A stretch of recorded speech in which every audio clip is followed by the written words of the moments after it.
come along with me to a place I'd like to be. I'm telling you now, I don't know how a town could be better, you see. There's a cute little girl there, bound to return there. Leaving right now, tell you where.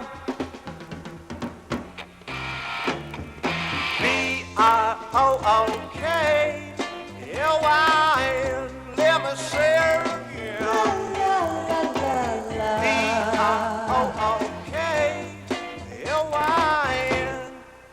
And that spell happiness in there. Some walk along the street. Walk along the street. Feel the pavement beneath your feet.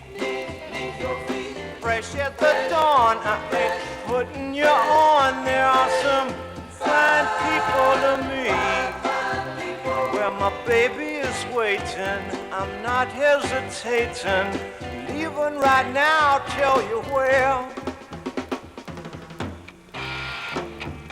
B-R-O-O-K-L-Y-N. Let me say it again.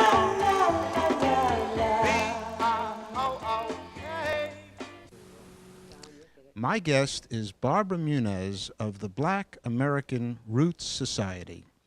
Thanks, Barbara. Good to see you. Thank you. Hi, Bruce. It's good to see you again. Hey, you had a suggestion. You wanted us to visit the Plymouth Church. Yes, I did. It's a very historic church, well known because of its involvement in the building of Brooklyn, the importance of the history of the church during that time period, and the Underground Railroad. The silly question, which I know the answer, but for those who don't, before they rewrite history, let's give the truth. What do we mean by the Underground Railroad? Was it like a subway?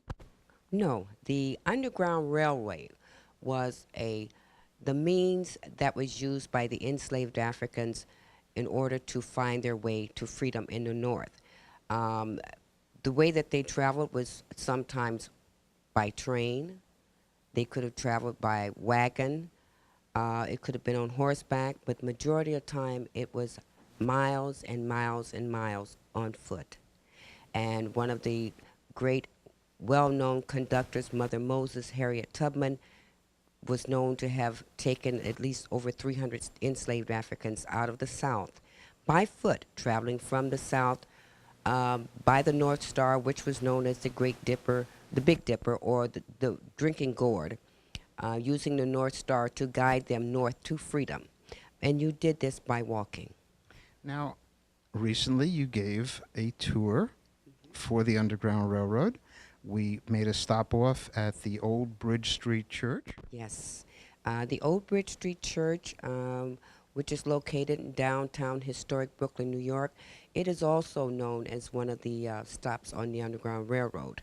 The black congregation, after many years of being members of the Old Sand Street Church, came together and started their own church, which was the Old Bridge Street Methodist Episcopal Methodist Church. I guess I'll get that straight.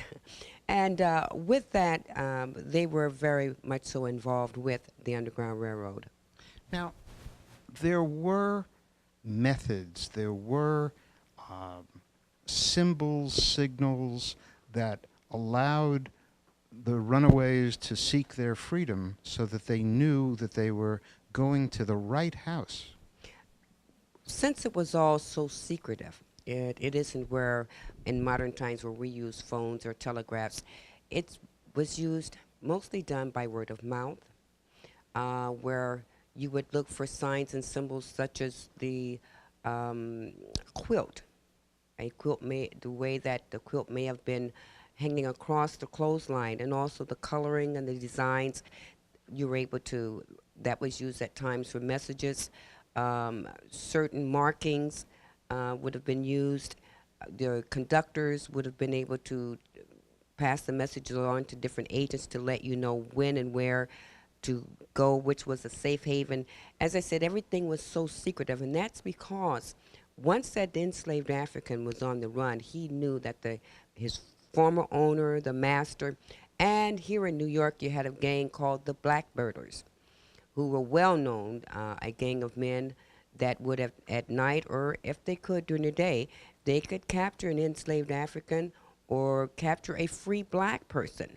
They would take them down to the docks and sell them and put them back on boats that would take them south to start working in the plantations again. Now that, of course, is known as a bounty hunter.